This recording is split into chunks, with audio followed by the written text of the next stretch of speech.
we're sharing our journeys with each other. And this week I asked Karen Turner to come so she could share our journey with us. And so Karen, I invite you to come up, and we're going to sit and talk a little bit, kind of informally, and find out more about the Karen that maybe we don't know as well. And so thank you so much for coming and being willing to share. I know that everyone really appreciated hearing about Mike, and I know that everyone will appreciate hearing from you as well. So thank you. Thank you for inviting me. Sure. So tell us a little bit about the spiritual tradition of your family, what you grew up with in your family of origin. Well, my family of origin was mixed. My mom was a Protestant of Scottish origin, and my dad was a Catholic of Croatian origin. So we got a little bit of each of that. When I was small, we lived near my mother's family, so we went to a Methodist church, and we learned, the basics that you memorize as kids. And my mom would say prayers with us at night when we were small. But then we moved to Florida, and we weren't near any family. And I think my parents were busy and didn't have that motivation of their family encouraging us to go to church, so we stopped going to church. And my dad dropped his Catholic religion because he thought they talked too much about hell. I don't think they do that now. But my mom was always just, the loving person, and she really did welcome everybody and treat them with love. But my dad went to war when he was 16. And he was in the Merchant Marines because they didn't accept 16-year-olds in the Navy. And he came out of that experience thinking you had to be strong and smart. So he taught us to be self-reliant. But the ironic thing is when he talked to me about the war, he would tell me about incidents where he had heard a voice or he had just known to get out of the way. And one time was when his ship was in port, and he got this feeling that he needed to get off that ship quickly. And then it was hit and blew up, and everybody was killed. So he wouldn't have thought of that as spirit, but I do, and I think he always had a connection to spirit, as did my mom, but that wasn't something we talked about in our home. So I like the Florida connection that you and I have, and we're Florida Gators too, right? For those of you who don't know, that's the University of Florida, and so it's just interesting being in California and having that connection from so far away. Yes. So how did your tradition, or how did your spirituality evolve, taking that start to your life and that background? How did you come to where you are now?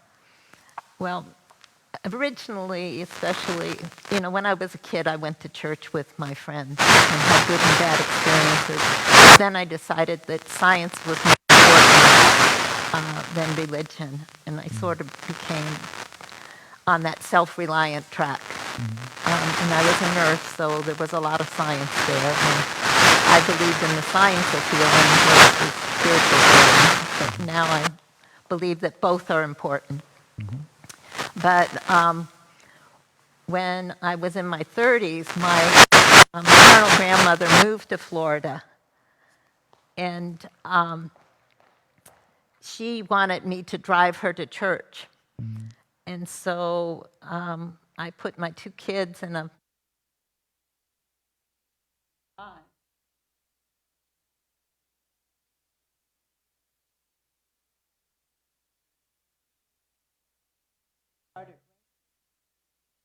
car's off cruise control when it rains. Oh, wow.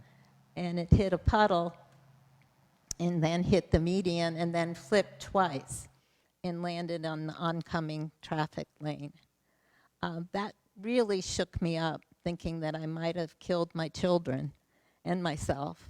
And so I went to a therapist, and I told her I thought I really needed a spiritual practice, and I didn't have one, and I didn't really grow up with one. Mm-hmm. And she said, well, you could be lucky in that respect because you have a clean slate and you can create whatever you want. And that made me feel more positive about it. And then she was very spiritual, and she hosted a meditation class in her home. And she invited us to go to that. And me and my husband did. And we both felt very connected with it, and it made us accept our blessings, Mm-hmm. and it helped us to accept what had happened to us. Because in the accident, although we survived, my son had a brain injury, and he was still recovering, although he recovered fully. Mm-hmm. But anyway, from that meditation group, I went to another meditation group, which was closer to our home, and then we started going to church. And we found a church that was open and affirming, that had women ministers, Okay. and didn't talk about hell. Yeah. And found that very rewarding. And ever since then, I have pretty much gone to church every week and started spiritual practice, gone to multiple seminars and retreats, and have a spiritual practice in my life now. So you mentioned meditation as a spiritual practice. Are there other things that you do or that you consider to be part of that practice? Well, going to church and meditation are the basis for my spiritual practice. Mm-hmm. They're something that Mm-hmm. I do routinely. That doesn't drop out of my practice. Mm-hmm. In the morning, when I wake up, I always meditate. And then it helps me plan my day, and helps me see what's important and to be grateful. And then when I get up, I make sure I look out the window at the trees in the neighborhood. And I'm glad that Nancy has these flowers. She gave me a flower after Bob's service, and I can see that out my window. And I think of Bob and other people that have passed, and I think it's funny that I have a plant to remind me of Bob when he was Farmer Bob. And he and Nancy both love plants. But looking out the window gives me comfort and makes me very grateful, and I am sure to say to myself how grateful I am in that.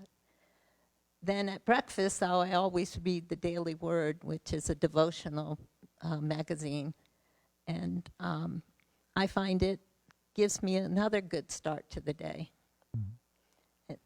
Then many days I go to yoga in the park, which is like multiple blessings, because we've been doing that since COVID, and I feel like we've become close to the trees, and you feel the wind and the sun, and the birds are singing. It is really a spiritual experience for me. What park is that? It's a little park in Redwood City, down the street from Stack's. Let me think of the name of it. I can't think of the name of it right now. It's right off of, you wouldn't know it was there. It's a small park, but it's perfect for meditation and yoga. Good. So in your spiritual practices, do you feel like they lead you toward a goal, or is it something that is more about the present moment? How do you see any progression there with that? When I first started meditating and doing spiritual practices, I just had these lofty goals of enlightenment, you know. Right. And I was always looking at the things and the steps to enlightenment and trying to gauge my progress. I don't do that anymore. Now my goal is more to, see God in everything, like the Rumi poem, and to accept life as it is without judging it, because my personality is more one that wants to judge things and say something's good or something's bad, when I'm trying very hard not to do that, and to really believe and internalize that God is here now, everywhere, and always. Right, and just that acceptance of the moment. Yes, being in the moment. So here we are. You've arrived at Ladera Community Church.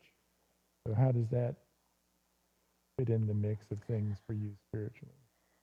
Ladera Community Church is such a big part of my life. I feel so lucky to have found this church.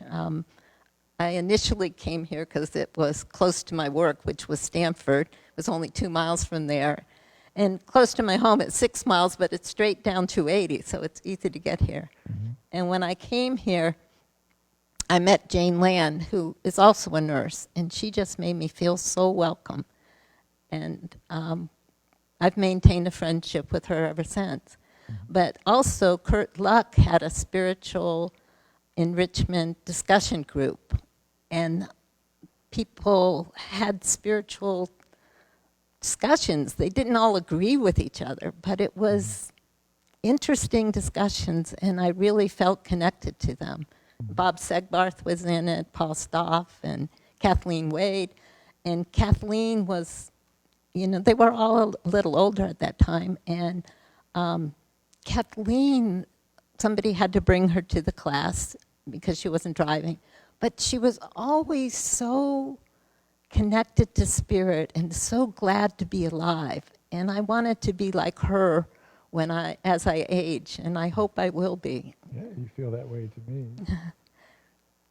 So usually with a background in yoga and meditation and things like that, most people come to that through other teachers. Are there spiritual leaders or teachers or people that you read now that you feel compelling to in your spiritual life?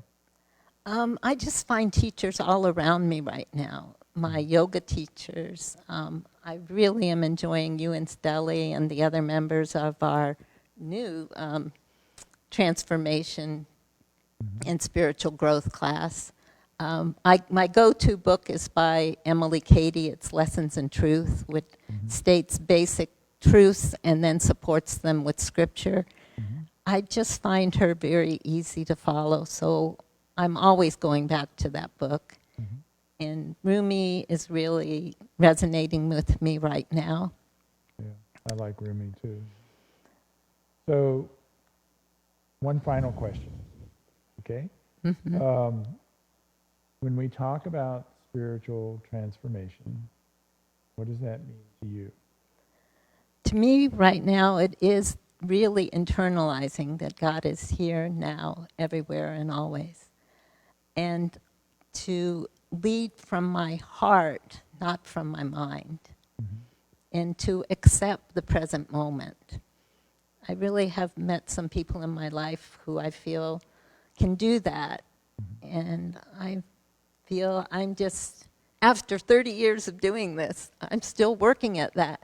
And I still need tools. And so I so appreciate the new tools that you've introduced to us. I mean, you reviewed some old tools that I already had, but we're going to do the mandala this week, and I'm looking forward to that. Good. Thank you for sharing. You're welcome. Thank you. I feel like when I met you, the things that you talked about in transformation, you may not feel like you embody those, but I felt that around you. So maybe that 30 years of work is more present than you think sometimes, huh? I hope so. Good. And it's been a joy for me to have somebody from Florida here. It's just so weird, though. Oh, good. Thank you. Thank you. And thanks for doing this. And I'm sure everybody is really glad to hear from you, know more about you. Thanks. Okay? Thanks.